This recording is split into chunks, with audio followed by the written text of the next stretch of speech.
Hola a todos, hoy vamos a comenzar con las patologías del oído medio y dentro de las patologías del oído medio la más frecuente, la más común y lamentablemente muy subdiagnosticada es la otitis media con efusión. La otitis media con efusión por definición es solamente la acumulación de líquido o de efusiones en el espacio del oído medio, pero siempre preservándose la integridad de la membrana timpánica. O sea, no existe perforación de la membrana timpánica. ¿Por qué? Porque este líquido no está a presión ahí adentro, como pudiera ser un líquido purulento. En este caso es un líquido habitualmente aséptico, quiere decir que no tiene bacterias, por lo cual tampoco tiene sintomatología de infección aguda. La otitis media con efusión tiene muchos sinónimos: otopatía secretora, otitis serosa, son algunos de ellos, y es importante algunas características que tiene la enfermedad esta. La primera, que es la causa más frecuente de hipoacusia de conducción en la infancia y a la edad del ingreso escolar. Es una afección habitualmente silenciosa porque el niño no se queja de los síntomas que más tarde vamos a ver. Por ese mismo motivo resulta en una consulta tardía por parte de los padres. Entre el 15 y el 17% de los niños en una escuela primaria tienen afección de este tipo, con todo lo que significa para su escolarización, adquisición del lenguaje, etcétera, etcétera. Y es por lejos la principal causa de otitis media crónica si este proceso pasa a la cronicidad, o sea, dura más de 6 meses, puede terminar en una otitis media crónica. Los factores causales son estos tres grandes factores que les estoy poniendo ahí en la pantalla. El principal es el factor mecánico. Ahí estarán viendo en la burbuja verde, la disfunción tubárica es por lejos la más frecuente afección que termina en una otitis media con efusión. Y también existen problemas que dan las malformaciones, principalmente de la base de cráneo, porque la trompa no puede moverse, no puede abrirse y cerrarse como corresponde, por ejemplo, en un niño que tiene un síndrome de Down. El factor inmunoalérgico es un factor dependiente de las defensas del paciente, de las defensas del niño, y en donde hay habitualmente un aumento de la inmunoglobulina E, que es la marcadora, esta inmunoglobulina de enfermedad alérgica, y hay una disminución de la inmunoglobulina A secretoria o 11S, que es la inmunoglobulina que nos defiende a niveles de la mucosa, principalmente de la mucosa respiratoria. Finalmente, el factor infeccioso no es menor. Habitualmente estas mucosas de la trompa y del oído medio, y obviamente de donde comienza el problema, que es la nariz, están colonizadas previamente con bacterias como el neumococo, el Haemophilus influenza y la Moraxella catarrhalis. Pero dijimos que el factor principal es el mecánico y que dentro de ellos el más importante es la obstrucción tubárica. Ahí están viendo en la pantalla la desembocadura en la rinofaringe de una trompa de Eustaquio con los músculos que le rodean, el tensor del velo del paladar y el elevador del velo del paladar, quienes son, por movimientos de deglución, quienes permiten que se abra la trompa aproximadamente cada 45 segundos durante el día y cada 3 o 4 minutos durante la noche. Estas obstrucciones tubáricas pueden ser debido a factores extrínsecos o a factores intrínsecos. Los extrínsecos son los que están por fuera de la trompa y que la tapan de alguna forma o la obstruyen. La hipertrofia adenoidea es la más frecuente. Los trastornos musculares, como les mencioné, en algunas malformaciones como el síndrome de Down, hacen que esto no suceda. O por ejemplo, en los trastornos musculares propios que tiene un niño que ha nacido con una fisura alveolo-palatina, porque los músculos del tensor del velo del paladar y el elevador del velo del paladar no pueden abrir y cerrar esa trompa como corresponde. Finalmente, las malformaciones que ya las he mencionado, hay otro tipo de malformaciones como el Pierre-Robin que pueden dar una trompa permanentemente abierta, entonces ya no cumple esa función de protección que es tan importante para la trompa. Recuerden que la trompa tiene tres funciones: ventilación, drenaje de secreciones y protección. Por eso está permanentemente cerrada y solo se abre cuando uno deglute, bosteza o hace una maniobra de Valsalva. Y las causas intrínsecas, tenemos todo lo que sea inflamatorio e infeccioso de la vía respiratoria alta, todo lo que termine en itis, adenoiditis, rinosinusitis, rinitis, tubaritis, terminan haciendo una inflamación por continuidad de la mucosa de la trompa y terminando obviamente en una disfunción tubárica y posteriormente en una obstrucción tubárica. Respecto a la fisiopatogenia, es muy importante que sepan ustedes que el factor inmunológico, se los mencioné, está muy asociado a la escasa lactancia materna. Es mucho más frecuente este problema en los niños que han sido amamantados menos de 3 meses por sus mamás, y esto se debe a una deficiencia de la inmunoglobulina A secretoria que ya les mencioné. El factor anatómico, también se los mencioné, puede deberse a estas malformaciones en la base del cráneo.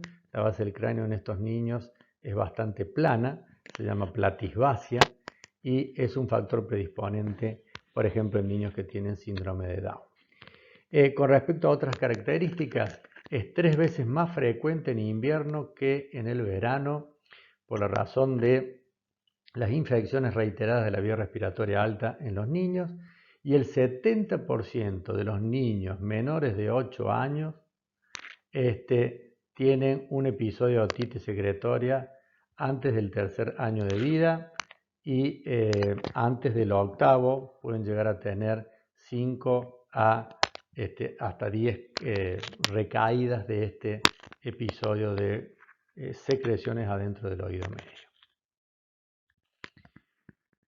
La fisiopatogenia, en definitiva, resumida en esta cascada que están viendo, se debería a una obstrucción tubárica, como se ve en la radiografía esa, producto de una hipertrofia adenoidea. Se la ve muy claramente detrás de la proyección de la campanita o úvula, desprendiéndose de la base del cráneo. Eso llevaría a una presión negativa en la caja timpánica, porque no se puede renovar la presión de oxígeno cada vez que deglutimos o bostezamos. Esa presión negativa lo que hace es sacar líquido, plasma concretamente, de los vasos sanguíneos de la mucosa del oído medio, que se llama trasudado. Ese trasudado, por hipertrofia de la mucosa y metaplasia del epitelio adentro de la caja del tímpano, termina espesándose y pasa a ser de un simple trasudado, que es casi como una secreción acuosa, a ser serosa, o sea, un poco más espesa, y finalmente mucosa o mucoide, que es el estadio final. Los americanos le llaman glue ear. Glue ear significa oído de cola, porque tiene la consistencia real de una cola para pegar. Tiene la consistencia del fana, o de la fana mejor dicho, y tiene también ese colorido, un colorido amarronado, muy denso, muy filante, muy pegajoso. Cuando llegamos a un glue ear es la etapa final de esta enfermedad y la pérdida auditiva realmente es muy, muy marcada. Hablando de pérdida auditiva, ¿cómo nos damos cuenta para llegar a un diagnóstico? Lo primero es la clínica. Los síntomas son inequívocos. La otoscopía es muy importante, porque la otoscopía van a ver cómo está en la foto el líquido detrás de la membrana timpánica esa. La otoscopia neumática es un otoscopio conectado a una perilla que manda aire a presión, como la que nos tomamos la tensión arterial, y eso hace que, como tiene líquido del otro lado, se mueva muchísimo menos la membrana, o no se mueva. La audiometría es la audiometría típica de una hipoacusia conductiva puramente, con umbrales óseos habitualmente normales y umbrales que van variando entre 20, 30 hasta 50 decibeles de acuerdo a la característica del líquido. Les dije que cuando era trasudado es muy poco, la pérdida es 20, 25, cuando llegamos a un glue ear o a un exudado o efusión mucoide, estamos hablando casi de 40 a 50 decibeles. Finalmente el timpanograma es clave porque el timpanograma, al no moverse cuando le mandamos presión positiva o presión negativa porque está ocupado el oído medio, la curva típica es la curva de tipo B, o sea, una curva plana. ¿De acuerdo?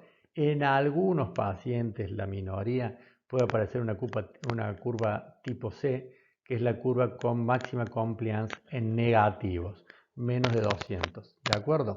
Pero no es lo más típico. Lo típico es la curva tipo B. Dijimos de la clínica, cuáles son los síntomas que tiene este paciente. Lo más lamentable es que es asintomática, porque difícilmente un niño pequeño de menos de 2 años vaya a decirle al papá, papá no escucho bien, o me retumba mi voz cuando hablo, o tengo zumbidos. Que esos sí son los 3 síntomas típicos que ya un chico de 5 o 6 años se lo va a decir. La hipoacusia de conducción, la autofonía o sensación de presión en los oídos sin dolor, no hay dolor aquí, y finalmente un zumbido bastante grave que suelen referir a algunos pacientes que lo tienen. En los niños en edad de jardín escolar, de adquisición del lenguaje, empiezan a aparecer retrasos en el desarrollo del lenguaje porque no reciben bien la información, algunas dislalias y hay una disminución franca de la atención o el rendimiento escolar.